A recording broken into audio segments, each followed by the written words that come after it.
As always with our thought leadership events, we're gonna have a framing presentation today. Really excited that Robert's gonna share some of his thoughts with us to kick things off. We've got a great panel, which we'll introduce here after Robert does his presentation. And then we want to make sure we have some time for audience Q&A. This is a complex topic. We are not going to solve these challenges today, to say the least. But we hope that we can answer some questions, especially from some of those online. And then after we end, we're going to mix it a little bit. We can talk and ask some questions in person. With that, I'm going to turn things over to Robert Kay, who's going to do our framing today. Robert's prepared a great presentation for us. And Robert recently, it's been a year now since you started your own company, about a year. Has been really diving deep into some of the topics we're going to discuss today. So I'm really pleased you could share his thoughts with us. So over to you, Robert. Yeah, thanks very much, Ben. Before I start, just a really big shout out to the work that USGBC California is doing in the space. Just like you were saying, just a thumbnail of doing that work. It really is an impactful work, and to you personally too. Thank you, Ben. I really see you for the work that you're doing and leading it. So as Ben was saying, for the last sort of 7 or 8 months, I've been working for USGBC nationally, looking at how to really sort of build bridges with the insurance industry as USGBC really leans into the resilience space. So I'm just going to share a couple of the insights from that process. I should say that despite my accent, I am an Angelino. I live in LA. I live in Studio City. From our house, you could actually see both fires actually going in January. So it's with that sort of context, also humility, that I share these thoughts.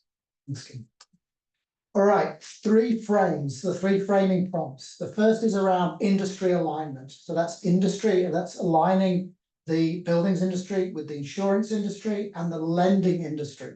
There's 3 alignments. So sort of sometimes I'll say insurance and lending, and I'll say finance. That's what I'm saying with finance, it's insurance and lending. Second, about building the resilience leadership. That's the leadership that you are all showing and what the opportunities are to really move forward there. And then the third prompt is around innovation. Now, innovation, again, Ben, you were saying this is a very Californian thing to want to do, right? So a problem is really an opportunity to be solved through innovation. Now, I don't want to make that sound trite, but that's really one of the reasons I live here. Is the sense that, okay, we've been through this shared issue, shared disaster in LA. There are, of course, many others that many others have been through, different hazards, different in California and elsewhere. And so what can we learn from that to move forward? Okay, so this really started for me, like as you were saying, Ben, it was probably 3 weeks after starting my own firm again last year. It was in London Climate Week. And coming back from one of the many insurance-focused climate events and literally walking down Change Alley and thinking, as my daughter would say, is this a sign? And yeah, it's a sign. And this is the view from one of these events, is that the insurance industry has always been sort of like advocated for in the resilience space, right? Like, where are the insurance industry? Surely they know things about this that we can engage with. Or you go to an insurance event and they're saying, we know all of this stuff. Where is ... And it's this sense of a transition that was, like I said, literally walking down this alley thinking, this is really a thing. Go to the next slide, Kim. So I'm just going to put up some quotes. This is just from one person. This is a guy, Anthony Hobley. I'll read this. Insurers are stuck in the past, reliant on backward-looking historical data as a proxy for risk. But we can't use a rearview mirror to see the future. We need a forward-looking price curve to calculate risk. Now, this is if you're in the green building space, this is your first insurer speak. Forward-looking price curve. So this is an oft-used phrase. This idea, like in the emission space, we're trying to bend the emission curve.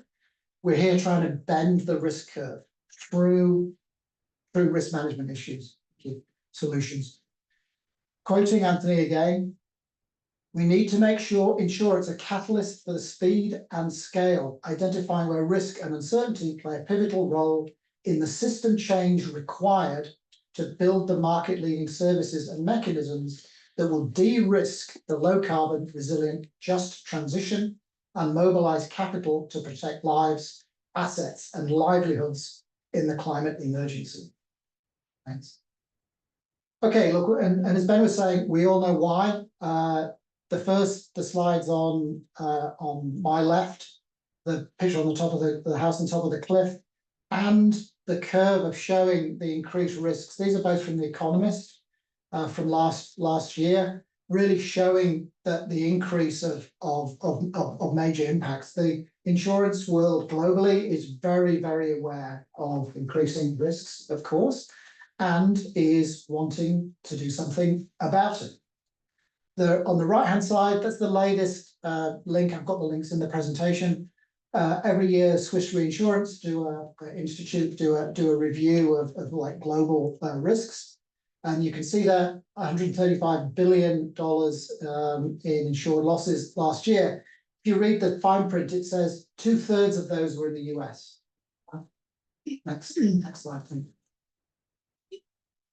Okay, so then coming back from London Climate Week last year, then talking to the National Office of USGBC and basically saying, what are the opportunities here to engage? I think the insurance industry is ready for this. And the National Office saying, yeah, we really want to do this because Lead V5 is coming up.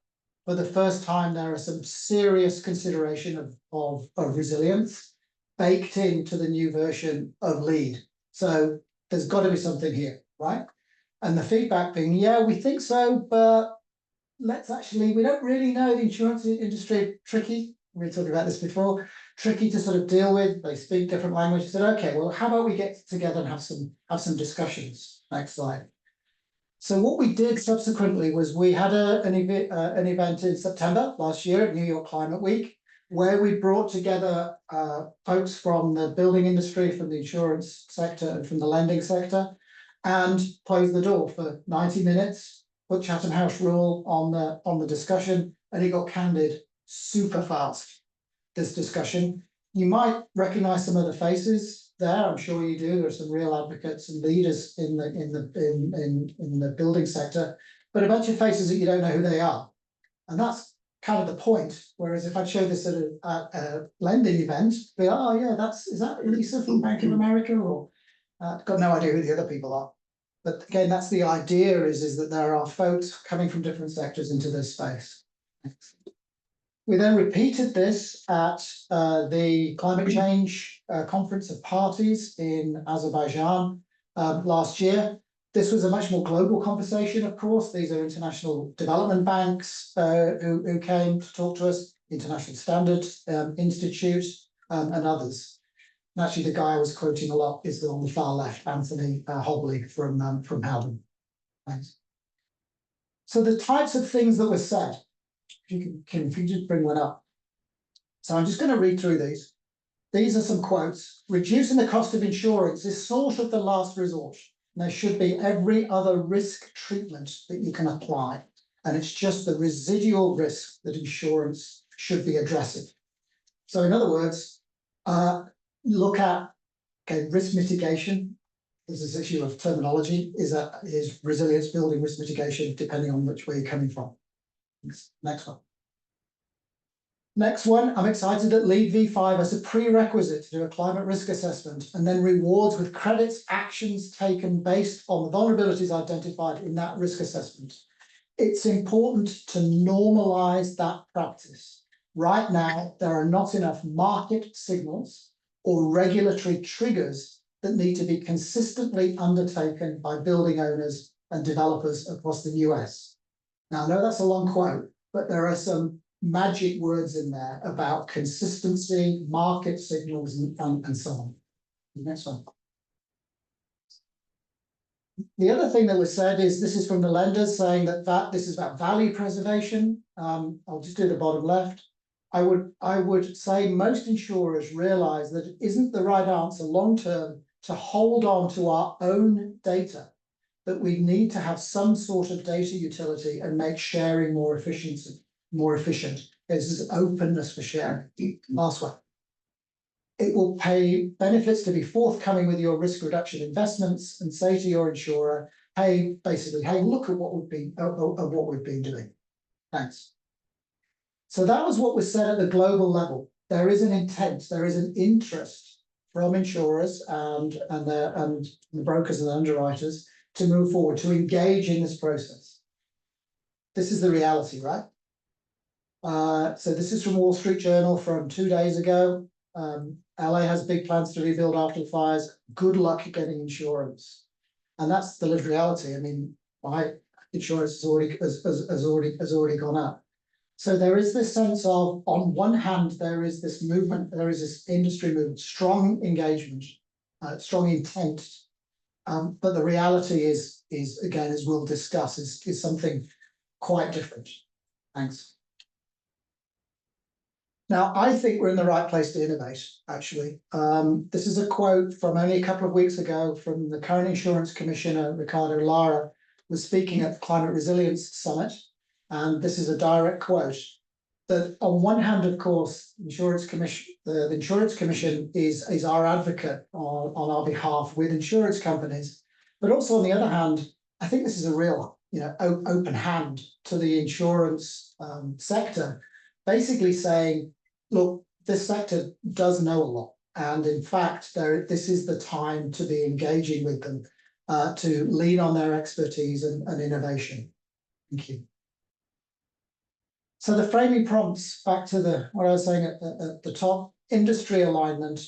There is opportunity here to have this open and candid dialogue, but in that context of just being really clear what's in it for everyone, to align these business incentives. And they're spoken about differently in the different sectors.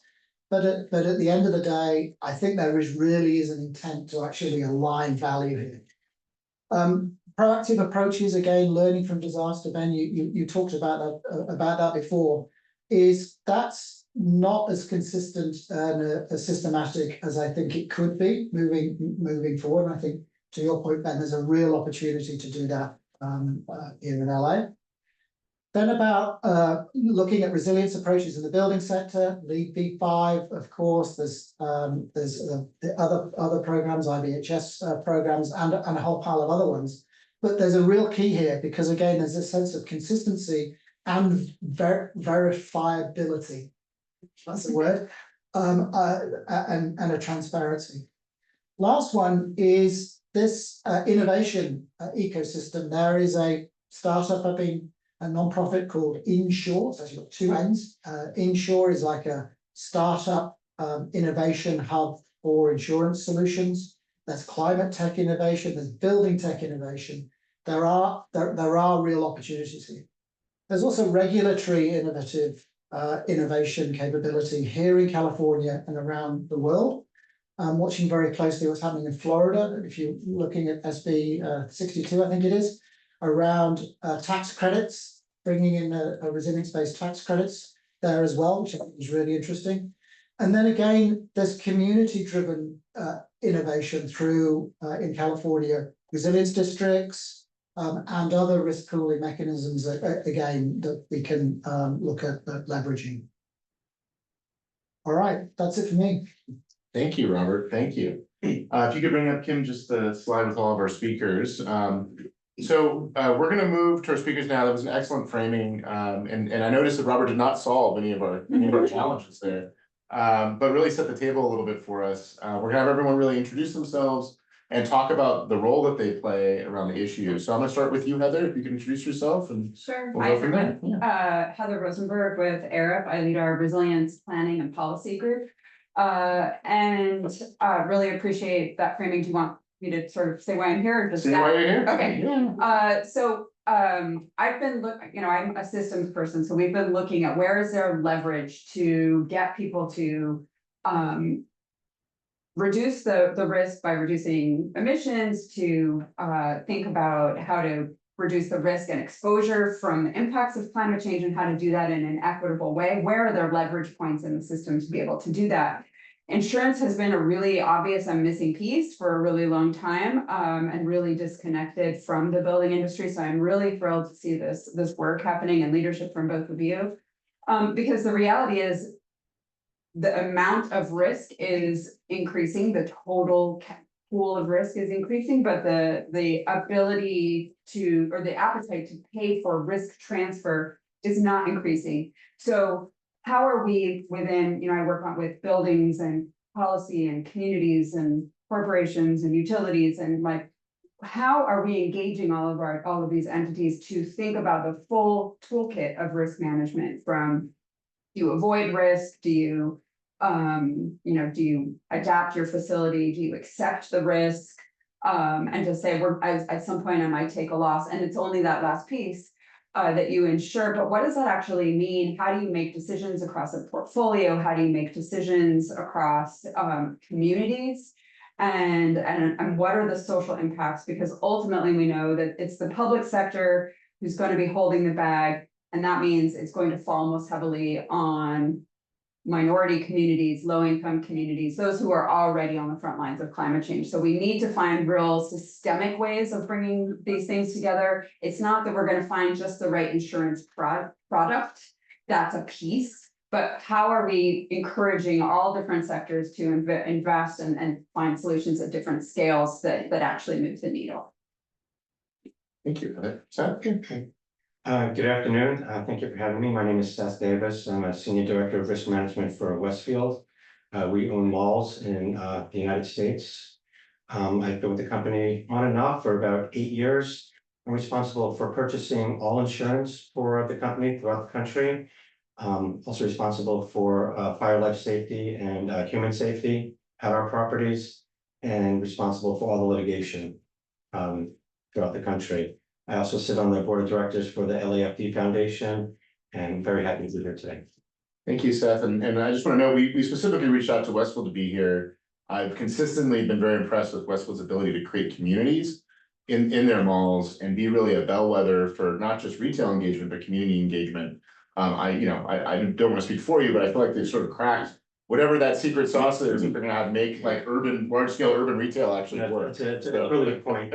With our properties, we are starting to develop them again. We're very fortunate. We do own quite a bit of land in some of the areas where we do have the so-called traditional malls.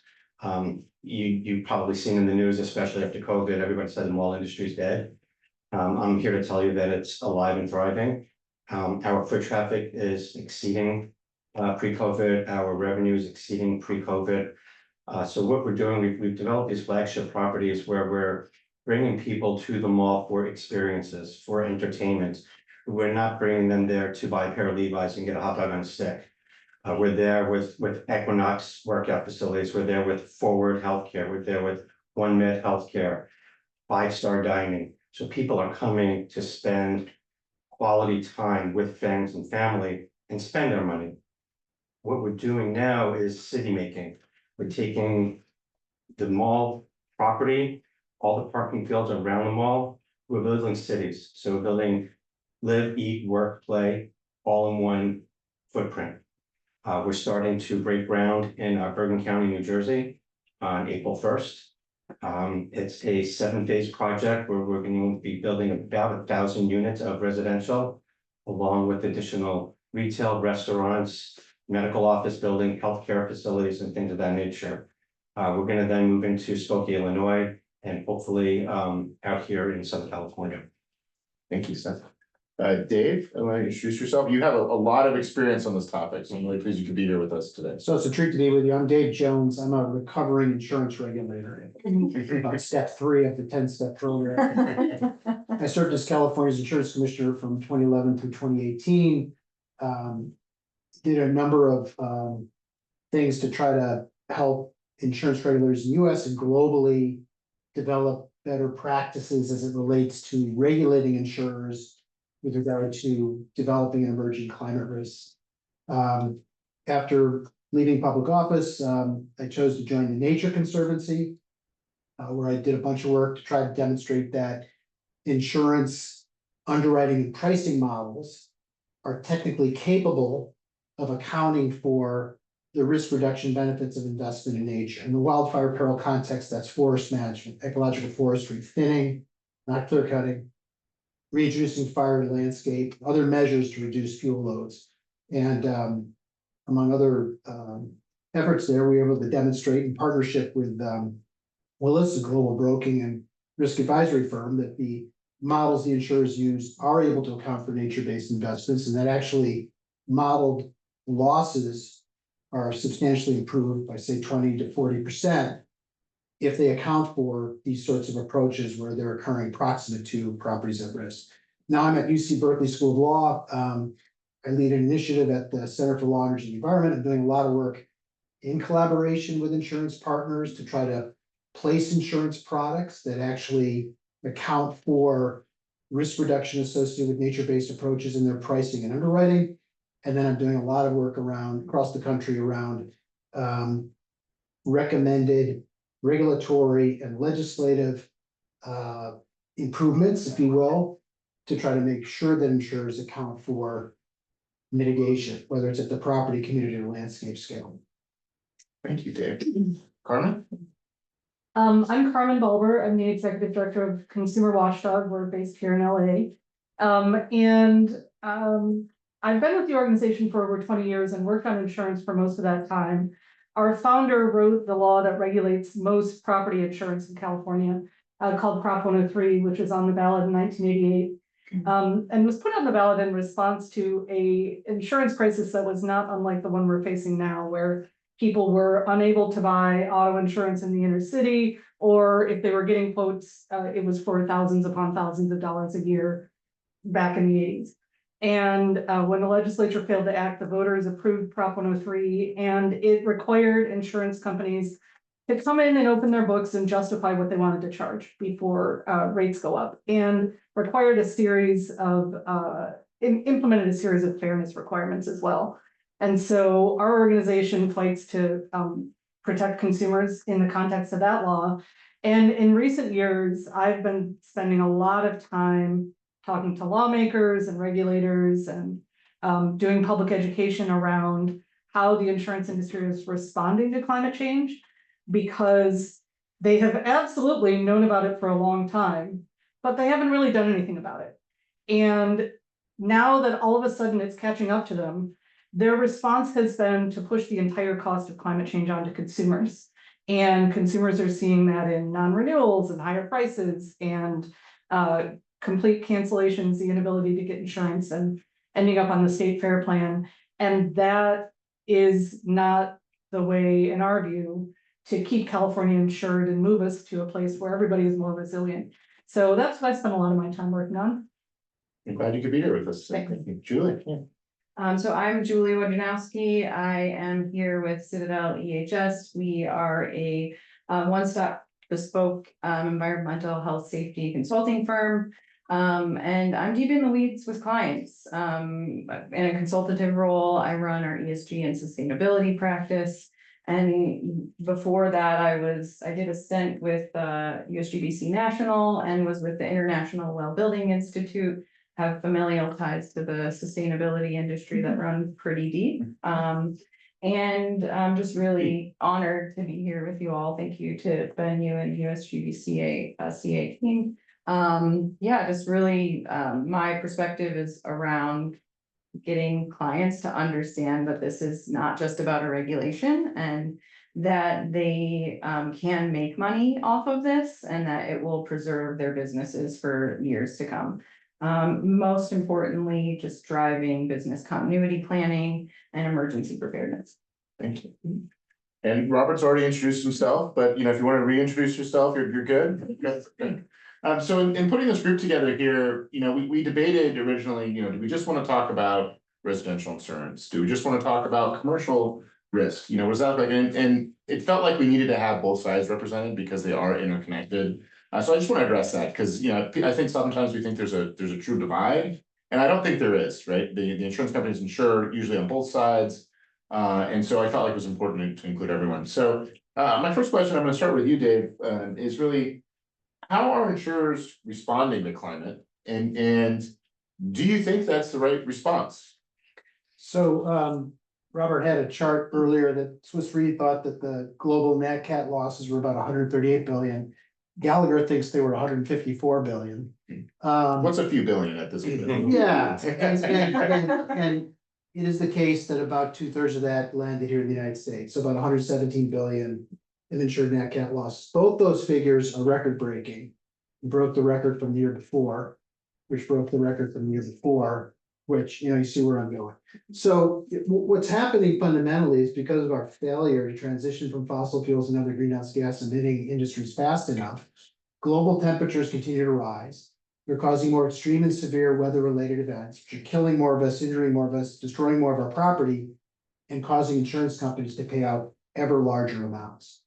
And so insurers respond in two ways, oftentimes simultaneously. They raise price, and they also decrease the amount of insurance they're writing. These are perfectly economically rational responses.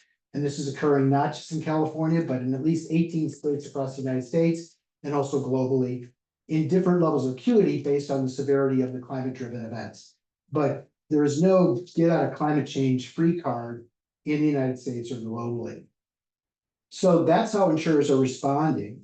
And that has real implications then for individuals, families, and businesses who need insurance. And very, very consequential impacts for lower income households or smaller businesses who can ill afford the insurance they need and are increasingly finding that they can't afford it or they can't find it, which then has consequences for their ability to survive in the event of a disaster. The other thing we're beginning to see is we're seeing some evidence that areas where climate is landing with greatest severity, where insurance pricing is going up the most, or insurance is becoming unavailable, we're seeing evidence of an increase in mortgage defaults. Now, we're not yet at a crisis level in any part of the United States, but the evidence is that as insurance price goes up, people's ability, particularly low-income households, to afford their mortgage declines, and that we will see more mortgage defaults. And the other day, you probably all saw it got a little bit overwhelmed by whatever it was the president was announcing that day. But Jerome Powell, the chair of the Fed, about 2 weeks ago said in testimony before Congress, he believes in 15 years, you won't be able to get a home mortgage in certain parts of this country because of the impact of insurance prices. So what can be done about that? I mean, first, I think, one, we need to redouble our efforts to transition from fossil fuels and greenhouse gas emitting industries. I keep coming back to that because there are some things we can do in the short and midterm with regard to insurance policy and regulation and some collaborations with the industry that'll make a difference. But those things will help in the shorter midterm, but ultimately they're going to be overwhelmed by what's happening climatically. Now, the insurers argue that part of the losses they're experiencing are driven by more people and businesses shoved into harm's way and also increased values at risk. And that's true too, right? So we've got to think about how do we build better? How do we build back better? How do we try to reduce our propensity for increasing development in areas where the greatest risks are? But frankly, more people in harm's way and higher values of risk that are being destroyed wouldn't matter as much if we didn't have an increase in severe catastrophic weather-related events that are occurring in those places. I'll just add one thing. I do think there is a distinction between the personal lines insurance and commercial. I think that the major commercial writers with major commercial clients have been a bit more forward-leaning in terms of reflecting mitigation in their pricing and their underwriting, and that's terrific. Where we're not seeing it is for personal lines insurance, for home insurance, for auto insurance, for the things that families desperately need, and for small businesses getting property cat insurance, and that's really frustrating. So in California, you could be proximate to a forest where the federal and state government is doing forest treatment. You could pay taxes to your local government, it's doing forest treatment. You pay an HOA fee, it's doing forest treatment. You could meet the home hardening and defensible space standards of the insurance industry, fire officials in the state of California, and your insurance doesn't get renewed or you can't get insurance. And that's super frustrating because at the same time, we're trying to convince people to invest in these things, to support their tax dollars going to these things, to make the sorts of improvements that will make their homes more resilient. And so I'm still hopeful that the insurers will voluntarily begin to take up mitigation at the property, community, and landscape level in their risk score models, but it's not happening. And so my view is we need to then look to public policy to insist that it happen. But that's a path, right? If we invest more in mitigation, if mitigation helps to reduce risk and helps to reduce loss, it's a path for insurers to keep writing in some areas they're not writing in. But right now, the response, at least in the personal lines insurance, is to just pull back. And that has real consequences then for families, for small businesses, for economies, and ultimately for the overall economic ecosystem. Thank you, Dave. And I do want to come back to risk reduction and strategies around that, because I think that's really important. Before we do that, I wanna just pull on this thread a little bit that you touched on, which is. Insurance companies and lenders, right, mortgage companies, and Robert, you mentioned that a little bit in your framing, maybe you could talk a little bit more about that relationship and. Are they really talking to each other and working together on these issues? Well, no, not really. To be quite frank, but they want to, actually. I mean, the business models, like you were saying, Dave, about, and the annual renewal business model just really doesn't work for long-term investments in property, right? In community building. Whereas there is an understanding in the lending industry, certainly who I've spoken to, that there is a sustainability challenge to your point. The level of exposure is simply unsustainable moving forward. There's also a license to operate issue as well that we haven't really touched on in the space. But I would. Could you explain that a little bit? Well, in a sense of, it's not necessarily in the US, but certainly in the UK, there is really quite a candid discussion. When you actually do granular level climate risk assessments, particularly around flood risk in the UK, then there is a realization that you've actually got some really highly exposed mortgages. And you add those up, that is a lot of money. It's a lot of money exposure. But then when you actually say, well, actually, what are you going to do about that? You're going to pull a mortgage from someone who bought a house 50 years ago and didn't realize that they were in a floodplain. How does that work? How does that work for you in a corporate setting? Your license, literally your license to operate. I mean, that's coming soon if it hasn't already. The one thing I would say, I just wanted to touch on, is that you say about the insurance industry. The insurance industry, I think, would like to move up the value chain to be more proactive in the space, in the risk reduction space. And there is an opportunity here in resilient based building design to be able to do that. The issue is that if you say, okay, here's a resilient building, I've spent $500,000 doing X, Y, Z to make this more resilient, and the insurance sector could say, well, so what's the benefit for that? What's the benefit for the insurability? What's that outcome that you get from that? Now, that's a different way of actually thinking about what those investments are. So it's actually thinking about what the whole value chain is of the risk investments. You were talking about this, Heather, thinking about overall what the ecosystem is, where the money is moving around, where the risk lies. Best analogy I heard was like thinking of a balloon. You're just sort of squeezing a balloon and you're just putting more water into it. So you're trying to squeeze it in one direction and things sort of like go out in different directions. So actually thinking about what a container is, how you can manage all of these risks through the chain more effectively. Thank you, Robert, and I'm going to turn to you, Heather, for a moment, because you mentioned risk reduction strategies.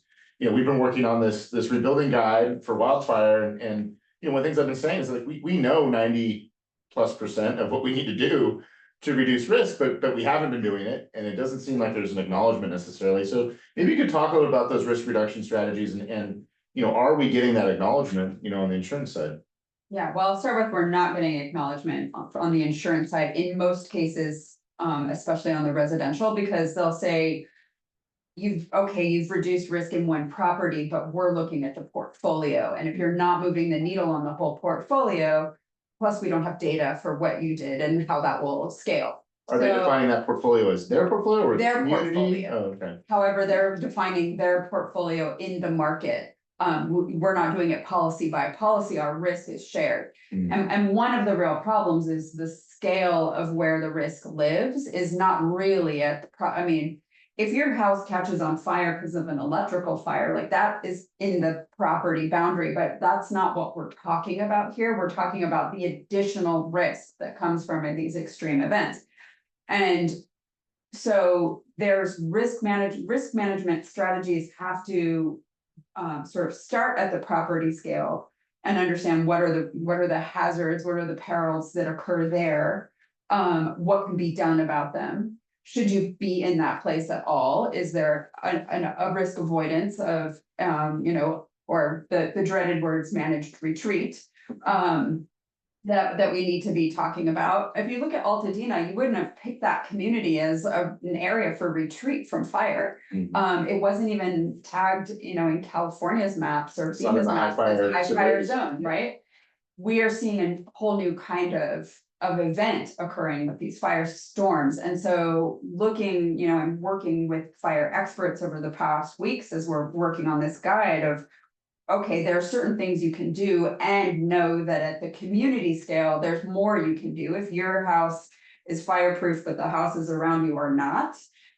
If the houses are all fireproof, but it's ringed by, highly flammable vegetation. And so they're starting to think about risk management at the property scale, and not just talking about fire, right? We're talking about flood, where we still have to talk about seismic in California. So we're trying to weave, building a concrete bunker is not necessarily what you should do in California to deal with fire risk. But people are talking about it. So, how do you think about this in a multi-hazard way? We haven't, we can also talk about extreme heat, which doesn't even really have an insurance product associated with it for most things, right? There's exceptions, agriculture and things like that. But so it's what's the right set of strategies for the location? And then how do you participate or think about risk at an ever increasing scale? So I have some corporate clients I'm working with who are thinking about, well, my whole business in this very large campus is at risk from infrastructure. How do I participate in reducing that risk in a way that I don't actually want to own the asset? I can invest, but that looks like philanthropy. And how do you start to think about these things in risk sheds? And, I'm seeing clients also do things like, community-based self-insurance products and things like that. So really the ways of incentivizing awareness and understanding of that risk and better decision-making. But there's there isn't one answer, and it's a whole bunch of all the way down to how you're designing this window or this joint, all the way out to, the large metropolitan area. So I want to stay on residential for a moment, and then switch to companies and corporate risk. So Carmen, just from your perspective, we're talking about some of these things that reduce risk. How are you seeing insurance companies respond, and what do you think they need to do as someone who's really advocating, for the homeowners? I mean, I think the number one question we're hearing from the LA communities that just burned, or what can I do to make sure I get insurance when I rebuild? Not even a question of what is it going to cost right now, just what can I do to make sure I will be insured? And unfortunately, the answer is I can't tell you. There is no answer, because there is literally no statewide standard, local standard, insurer specific standard that says, if you do this, we will sell you coverage. What a frustrating place to be in as someone who's trying to figure out an uncertain future. Right? Exactly. And so, I mean, at its most basic, yes, we have to fix climate change. That's the mega problem. In the meantime, we cannot allow the insurance industry to decide where we live, because communities will be abandoned, mortgages will be lost, and then we'll have a huge financial crisis on our hands. And most of those people don't live there because they decided to roll the dice and live in a climate risky location. They either didn't know when they moved in, or they're stuck there for financial reasons. And so what we think we need to start with is a mandate that we have precedent for in the auto insurance market and the health insurance market, which is that if you meet community and home mitigation standards, insurance companies have to sell you coverage. That will radically change the framework. If we have a guarantee that every one of those homes in Palisades and Altadena will get insurance in the long term, if they just build back to the highest standards, we're going to see movement towards getting that done. And we just don't have that kind of protection right now. But it's, we do it in auto insurance in California and other states where insurance companies have to sell to good drivers. If you're a good driver, every company has to sell you their cheapest policy in California, as a matter of fact.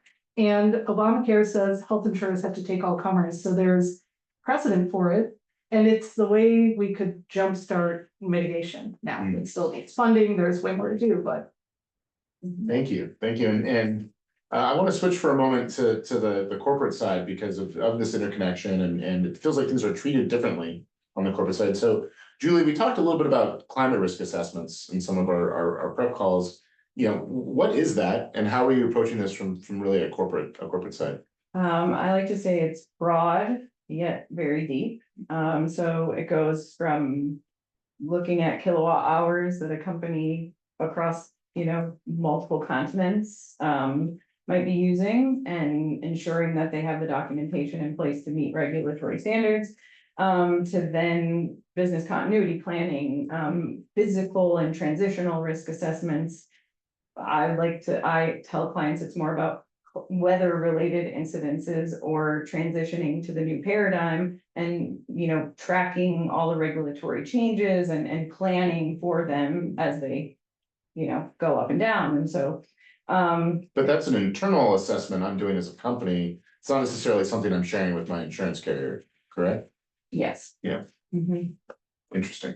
But it is a risk mitigation tactic that when there is an incentive, they can provide that to their insurance provider. And in some cases, depending upon the technology that they're using to do specifically a climate risk assessment, they can take that back to their insurance provider and say, we have a defendant and an undefended score in this region. We know that there's more policy and more insurance coverage in this region for flooding or wildfires and so on and so forth. And that is proof from an insurance provider like Swiss Re or Munich that will help them to get better premiums. But not all companies want to invest in a tool like a sophisticated Munich Re, And then climate risk assessment. Seth, like, does this fit with how you look at risk on your end? And what is your experience in dealing with carriers? Because you have properties in so many different places, you got so many different things going on.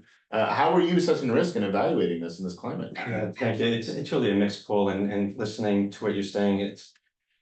When you do put those measures in place and what you have to do as a commercial purchaser of insurance is sell to the insurance community what you are doing. To convince them, to let them know that you're a safe risk.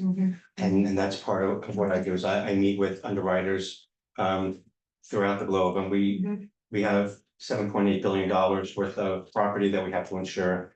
And over 50 insurance companies just for our property. And we have to convince those property insurers that we're not in a high hazard flood zone, that we are seismically stable and that our fire life safety is up to date. And if we don't sell that to them, we're going to continue to get higher rates. That's not to say that our insurance premiums are going down because of it.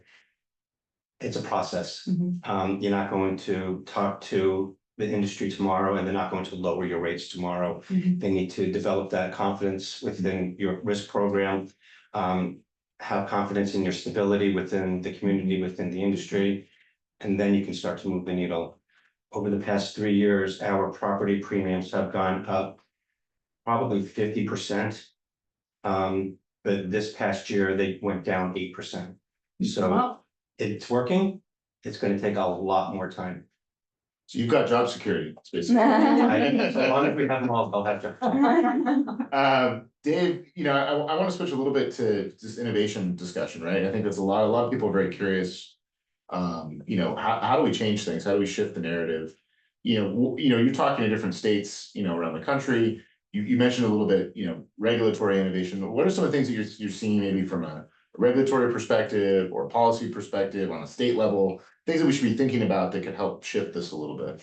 So, a number of you have alluded to this, but in the green building context, to the extent that you can develop experience data or obtain experience data from insurers that are insuring green buildings, and this may be a challenging task, and I chatted with Ben and Robert about this earlier, but really, I would imagine that right now, you've got a LEED certified building, you go to your insurance, say, look, I've got a LEED certified building, and they say, that's nice.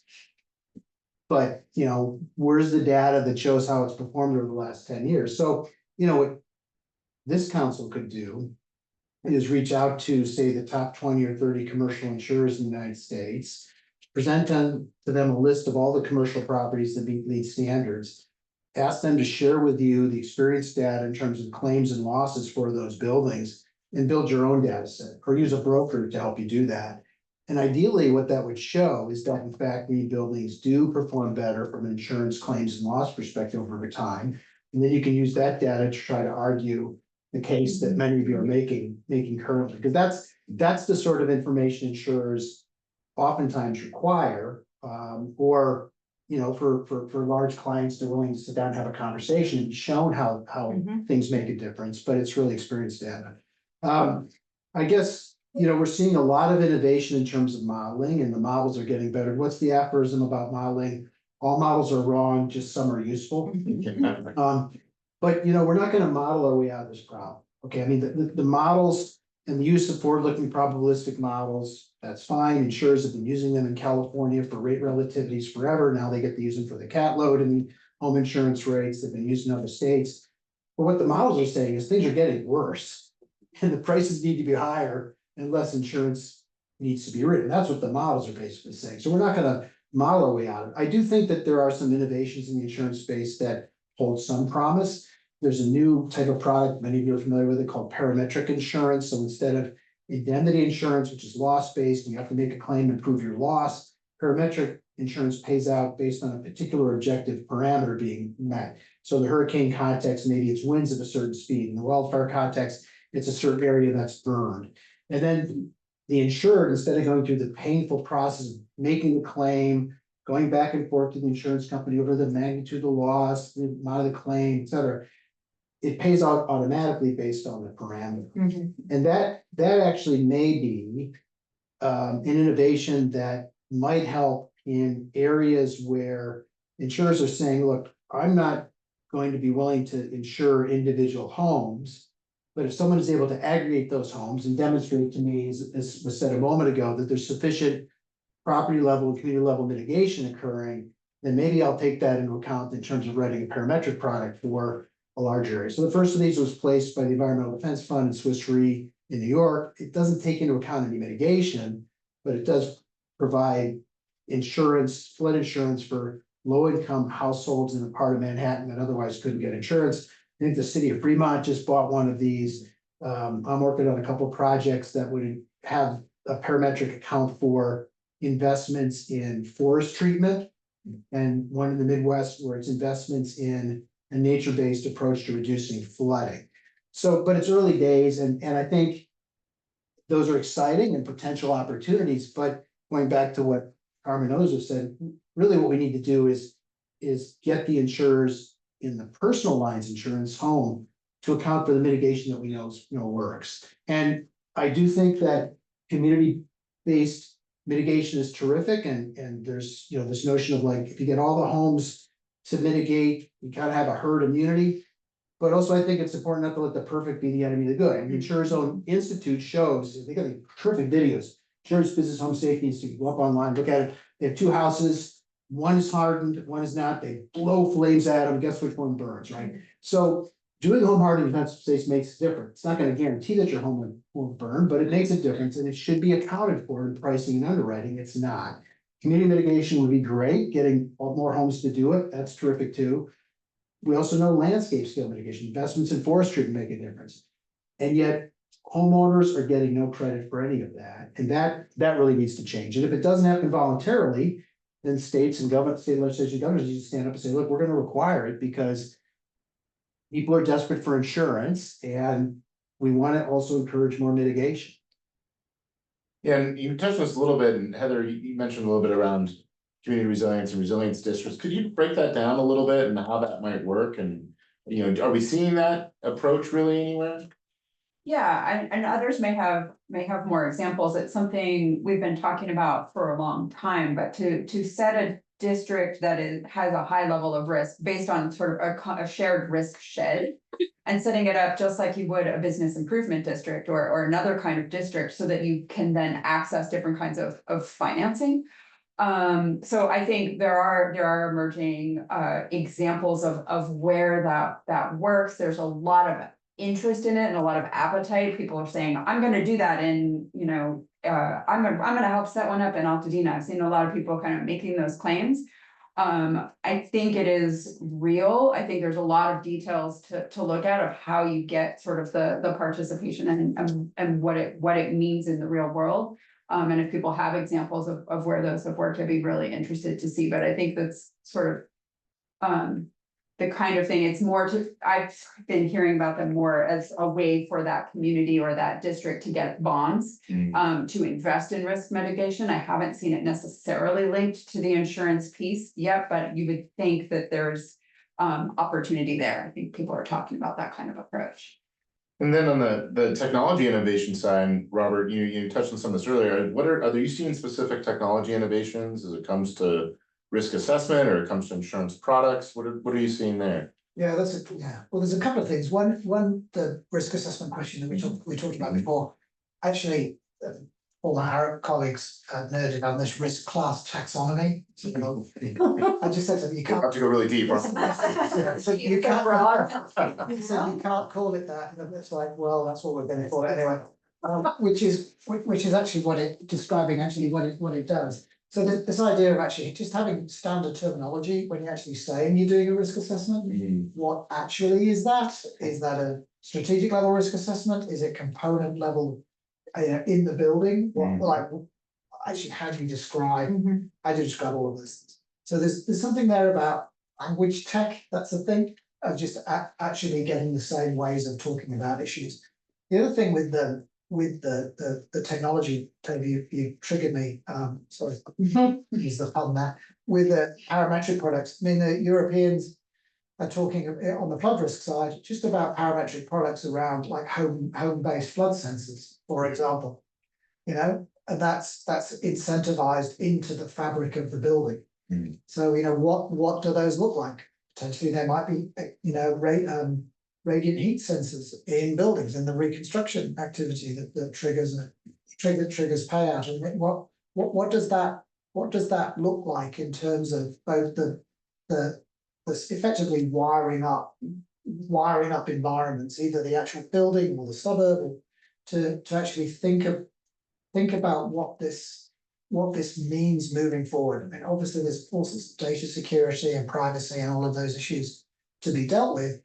But yet the insurance sort of tech space is moving into thinking about the whole sort of ecosystem. Like, for example, NYSERDA did a $5 million insurance check challenge that they gave to this nonprofit Insure to manage.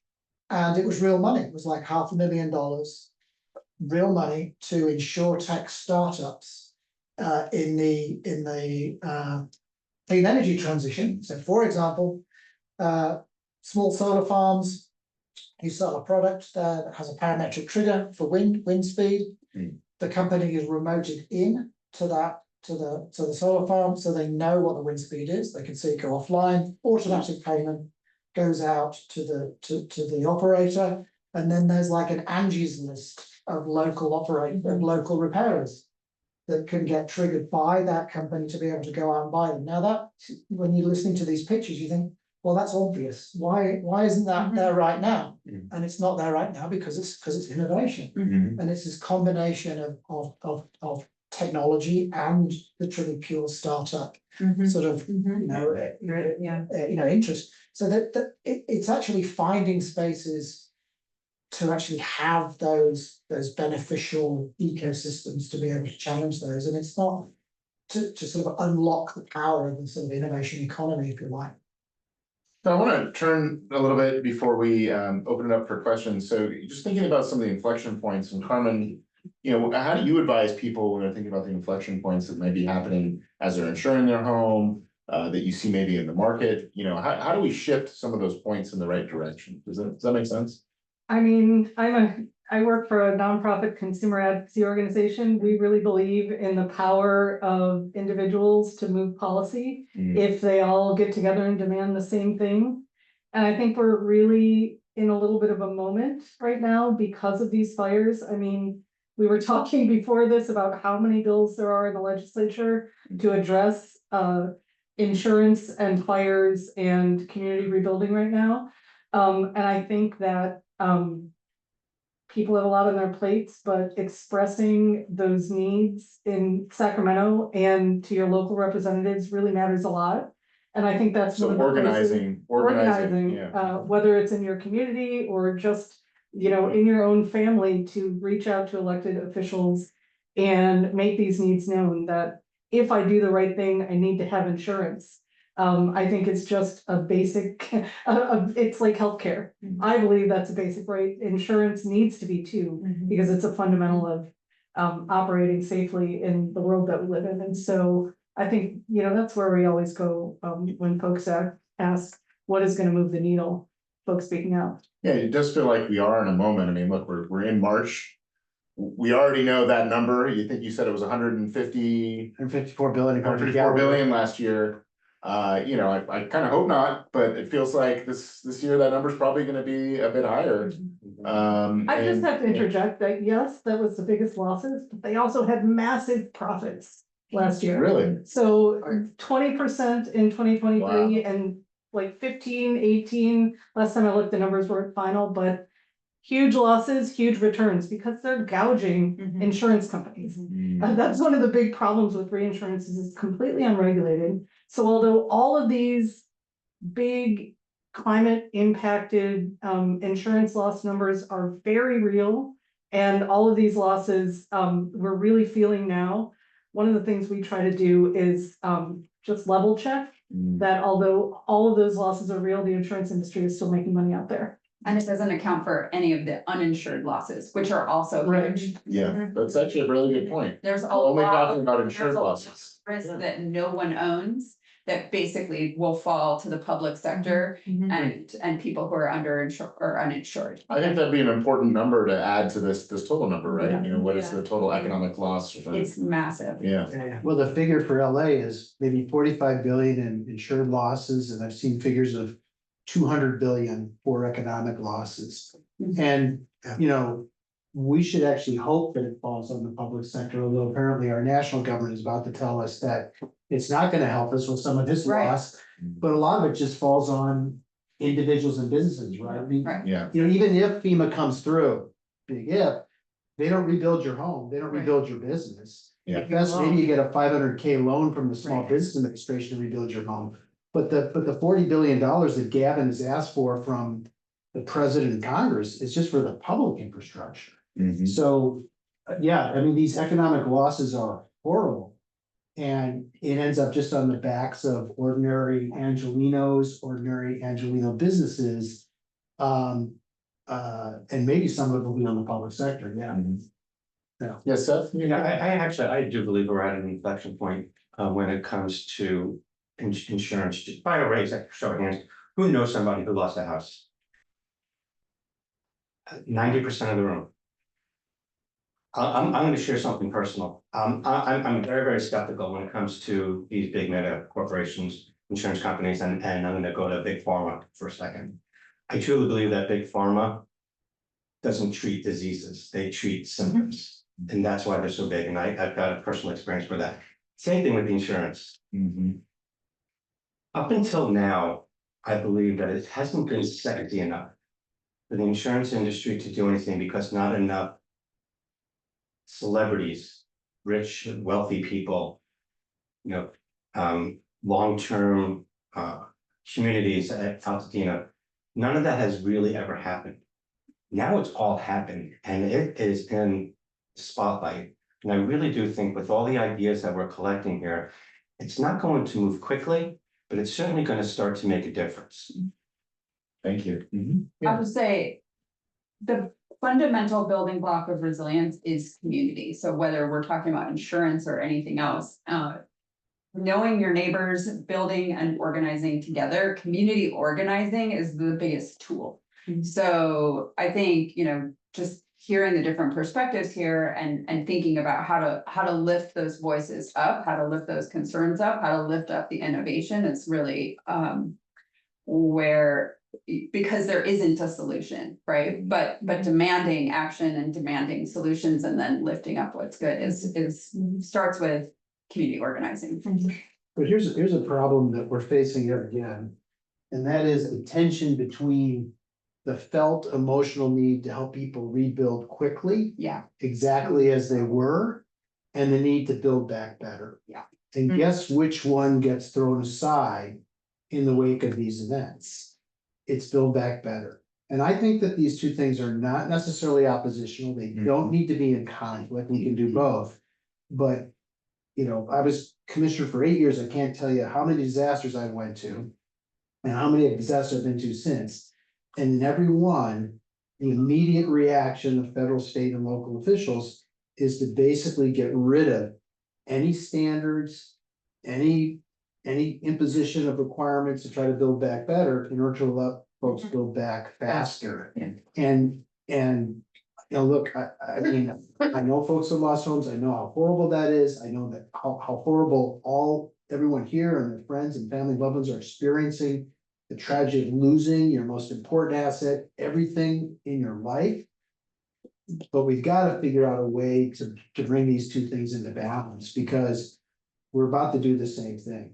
I mean, we're about to just throw overboard any sort of building code requirements or conditions in regard to. Yeah, and one point I want to make that I found out recently too is that the insurance companies really only have to compensate folks for things that are mandatory, right, or required. And as we waive these regulations, we waive these other things that should help us be more insurable. You know, folks are already underinsured, but that number is gonna go down, right? For what it's worth. So how do you get them to be How more do you- insurable when you're how do slapping you achieve that regulations balance? and? Yeah, well, and it's a false dichotomy because the things that are slowing, that's make the rebuild slow is not the energy code or other things like that. Yeah. I will say, and I think there's a tremendous amount of confusion and misinformation around what is actually going to still be required. And Mhm. what my understanding is that all of the fire hardening and seismic and life safety pieces are still absolutely required. None of that is being, you know, there's no exemption to that, but we shouldn't be throwing out the energy code either, because it's connected to all of this. yeah. Well, I want to make sure we have some time for some questions. I want to ask one more question to you, Julie, just to make sure everyone gets enough time to address things. We talked about inflection points on the residential side in some of those areas. You know, you mentioned when you're dealing with companies, right? They're looking at these risk assessments and judging their own risk. Where are you seeing some of the inflection points on their end for addressing that risk? How do you think that whole part needs to change with the carriers? I think it's more about knowing their business and, you know, building a relationship with them to build that trust that you know their business, and you point out the areas of vulnerability. And you say, you know, if you can't produce this one thing because of this one building in this one area of the world that could get wiped away with a monsoon, then what would you do with your entire portfolio? What would happen to the workforce there? Would they have jobs? Would they have somewhere to live? Probably not. How would you accommodate for that? And what would it take for you to restart producing that one tiny part? And what would it do to your contracts that you hold? And when you can piece together that narrative and pull at their heartstrings a little bit, they see it less about climate and they see it less about a regulation and more about how do I continue doing business in a way that's right for the local communities that I'm in. Thank you. I want to let our folks online ask some questions just because we'll have time to chat after this. Is there some good questions online, Ken? That I'm sure there's a lot. I've seen them popping up here. Yeah. You could find a good one that you think we should hit. Okay, No pressure. yeah, No pressure. the best question. Don't give us that one. I'd say the two best questions, maybe. Don't ask us what the solution is. How long is it gonna take? Well, there's a question from Susan. Susan, if you're here, if you wanna ask it, you can unmute or we can ask it from the chat. Okay, I can ask for you. Why hasn't the insurance industry used their lobbying resources to push hard for climate legislation? Now, not sure what can be done nationally for the next 2 years. That's a great question. Yeah. Okay, I'll take a stab at that one. So, I mean, the good news is that European and Asian insurers and reinsurers have been very much in alignment with their national governments and supportive of efforts to deal with the underlying drivers of climate change. The In the US, not so much. And a lot of that has to do with the fact that for tax purposes, most US property casualty insurers and other insurers are headquartered and domiciled in low tax states, which happen to be very conservative states, where the last thing the governor or insurance commissioner of that state wants is the executive of that company domiciled in their state talking about, wait for it, climate change. So sadly, it's really not the case that US property casualty insurers or health insurers or life insurers or comp insurers have been leading in this space. And the part of it has to do with the incredible political division we have in this country over, whether climate change is real, whether it's driven by, person-made activities and what the consequences are. Can I just point out the irony in Julie talking about a risk assessment? And for insurance companies, we've all addressed the biggest risk assessment Yeah, are these issues and how to risk, Well- but to that point of that question, there's no lobbying on their part to require the things that we know will reduce risk. yeah, but let me add a little color, right? So Texas, a couple of years ago, some legislator had the bright idea to try to pass a law that would prohibit insurers from considering environmental and climate risks. As a part of this anti-ESG movement, right? And the insurance industry actually rose up on that one and said, ooh, that's a really bad idea. Because, we're trying to do all this modeling and take this stuff into account. And so they were successful in watering that bill down. But it's a reflection of the extremes to which we've got in this country. And the division, and that division plays out across states. And that has implications for insurance companies and their willingness to play any kind of leadership role. Now, having said that, I also need to note that US insurers have $500 billion invested in the fossil fuel industry, which raises the following interesting question. Why are US insurers investing in an industry whose emissions are the primary driver of the severe and extreme weather-related events that are causing them to tell all of us they can't write insurance? Does that make any sense? So, and that could be changed by states enacting laws saying, we've had enough of that. So far, that hasn't happened. So it's a complicated story. Interesting. Hey, Carmen, anything you would add to that? Just with this question, why haven't they been lobbying? I think it goes to the fact that they're not really worrying about climate risk. They're worrying about their bottom line in the next quarter or the next 6 months or the next year. And part of We've that, got a short-term vision problem. we've got a very short-term vision. The insurance industry really isn't interested in addressing climate change because they can act on it by simply not insuring the places they think might be at risk. Unless we tell them, no, you have to broaden your pool and insure everyone and make them a partner in reducing the risk, they can just keep narrowing their pool and still report profits to their shareholders or whoever it might be. And so I think one of those innovation steps might be, in addition to a requirement that we sell to safe places, a longer term insurance policy that perhaps covers more perils, because right now, basically your home insurance just covers wildfire, then you have to get a flood insurance policy, Yeah. an earthquake policy, and probably have to pay extra to cover mold, all sorts of things. So if we put all that together, we'd be spreading the risk more too. And you have So to we read the require them to fine- divest from fossil fuels, and what was that? Yeah, But and you have to read the fine print, Yes, because yeah. if the hail was smaller, then it might not cover it, and maybe your roof was installed. I don't know, in 2016, that's the year you bought it, or maybe it was installed in 2012, but the insurer put it on there wrong. There's all these little loopholes that if you don't read the fine print, your roof may not be The repaired. question for me, what are we really insuring now at this point? And so we require them to divest of fossil fuels. We require them to invest in areas where we know it's gonna mitigate, building level, community level risk. And it seems like we have a better model. Interesting. Do we have another question from online? And then I think we might. Yeah, WM Dowie, if you'd like to ask your question, there's a couple different ones, but. Or I can ask it for you, around, mortgage rates are national, but insurance risk is regional. Is there an opportunity to federally bundle a PIDER product, principal, interest, taxes, energy risk, to even out the homeowning disparities throughout North America?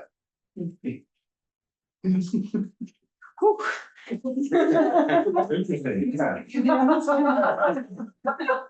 Who wants to take that one? Yeah.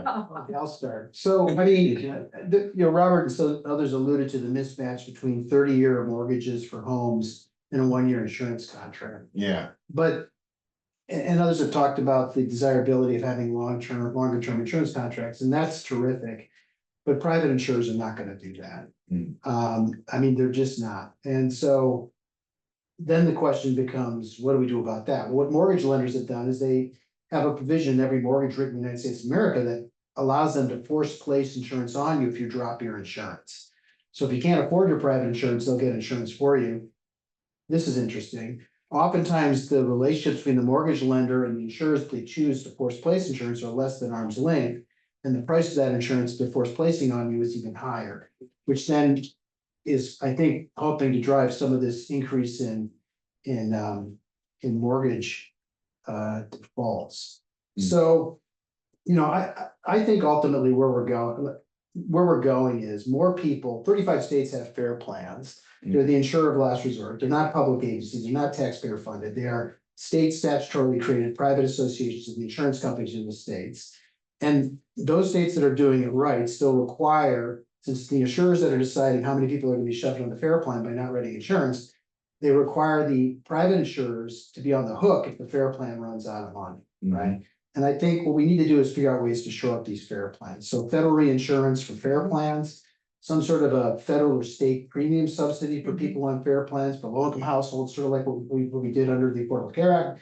Benefits exchanges where we don't suppress the price signal that the rate is sending, but we help lower income people afford it. I think those sorts of approaches, now I think Carmen and I probably disagree on this, but I'm more resistant to the notion of a national all disaster, all risk scheme of insurance. Because we've done that with the federal crop insurance program, we've done that with the national flood insurance program. They're highly regressive. Congress has to shovel $20 billion into them every 10 years. They send the wrong price signal. They encourage people to develop where they shouldn't. So I'm not there yet in terms of a national scheme of insurance. I do think though we've got to do some interventions to shore up the FAIR plans because more people are going to be pushed on. yeah, it seems like the FAIR plan could be part of that answer. Carmen's talking about it, but look, if we have a requirement that there has to be insurance there, the FAIR plan could help solve it if set up the right way, potentially. I think for sure there needs to be more public-private partnership. I think the insurance industry is backwards in that they're quick to take your money. And then when everything slides down and the mudslide, they're like, no. And it takes you months, sometimes years to get what you've paid for all along. And maybe you don't get it at all. And so I think there needs to be more infrastructure or accountability for the insurance industry to have to build up their workforce to handle the recovery part. Because the faster you can get the money in their hands, the faster they can rebuild. Yeah. So a lot of what we're discussing here is the personal lines insurance, which is, I completely agree with, and it's a different piece than the commercial lines. And what you mentioned, it's too bad that the insurance companies sell just a 1-year product. When you get into the commercial lines, I have a 3-year product. Oh, that makes sense. And it's renewed every year for a rolling 3 years. Forward. And will be assessed based on our actual losses, not what the pool of other malls or other properties around us do.